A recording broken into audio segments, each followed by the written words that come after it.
សូមជូនរឿងព្រេងមួយដប់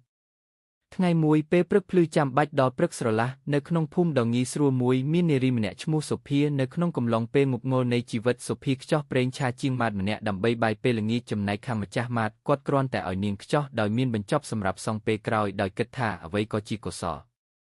ខ្លីក្រោយមកសុភារកបានការងារថែទាំអ្នកជំងឺទឹកប្រាក់តិចតួចគឺមិនធ្វើឲ្យនាងមានដួងចិត្តអស់នឿយនៅថ្ងៃចុងសប្តាហ៍មួយនាងយកប្រេងដែលត្រឡប់ទៅសងម្ចាស់ម៉ាតប៉ុន្តែម្ចាស់ម៉ាតមើលមុខនាងហាក់បីដូចជាមិនសប្បាយចិត្តនោះទេគាត់ថា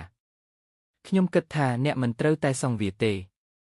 ប្រេងមួយដប់គឺតិចតួចណាស់គេសុភាយ៉ាងស្ងៀមស្ងាត់ប៉ុន្តែភ្នែកនាងពោពេញដោយក្តីស្រឡាញ់និងកិច្ចសន្យាដែលនាងធ្លាប់ប្រកាន់ខ្ជាប់នាងឆ្លើយថាបាទប្រេងតិចតែចិត្តមនុស្សធ្វើឲ្យវាធំខ្ញុំមិនសងប្រេងទេខ្ញុំសងសេចក្តីស្រឡាញ់ដែលខ្ញុំបានទទួលក៏ម្ចាស់ម៉ាតស្ងប់ដូចជាមើលឃើញអ្វីមួយលាក់ខ្លួនក្នុងដបប្រេងតិចតួចនោះមិនមែនជាប្រេងទេប៉ុន្តែជាចិត្តខ្ពង់ខ្ពស់នៃមនុស្សម្នាក់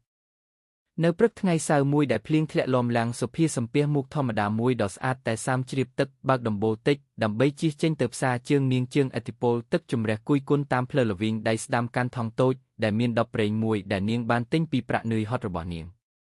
អស់ពីខែមកំលេះនាងបានធ្វើការថែជំងឺចាស់ម្នាក់រាត្រីគ្មានដំណេកថែសង្វាក់ដើមទ្រូងក្រឡុកនិងស្ដាប់សំឡេងហិចហួតរបស់អ្នកជំងឺតែគ្រាន់តែពិចារណាថានាងអាចសងបានដបប្រេងមួយនោះគឺបានធ្វើឲ្យនាងមានកម្លាំងឲ្យបន្តនៅពេលដល់មុខហាងម៉ាតដើមនោះភ្លៀងនៅតែបន្តធ្លាក់សុភាបើកទ្វារត្រូវមុខម្ចាស់ម៉ាតដែលកំពុងចង្អុលថ្នាំនាងដាក់ដបប្រេងលើតូហើយនិយាយថាបងនេះដបប្រេងដែលខ្ញុំខ្ចោះមុនសូមទទួលយកវិញប៉ែនម្ចាស់ម៉ាតមើលសុភាឡើងលើក្រោមជើងសើមហើយថាតើបងអាចដឹងពីរឿងនេះទេអូនអាចកាន់ប្រេងនោះទៅប្រើផងអត់បាច់សងទេភ្លៀងនៅធ្លាក់តែក្នុងបេះដូងសុភាមានកម្ដៅពិសេសមួយកំពុងរីករាលនាងឆ្លើយខ្ញុំមិនអស់សំណើចទេបងប៉ុន្តែខ្ញុំមិនអាចប្រើប្រេងដែលខ្ញុំមិនបានបង់វិញវាគឺជាការសងចិត្តមនុស្សមិនមែនប្រេងទេប៉ែនស្ងប់ហើយសំបីតែភ្លៀងសូរច្រៀងនៅខាងក្រៅក៏ហាក់ដូចជាស្ងៀមស្ងាត់ជាមួយសេចក្តីស្មោះរបស់នាង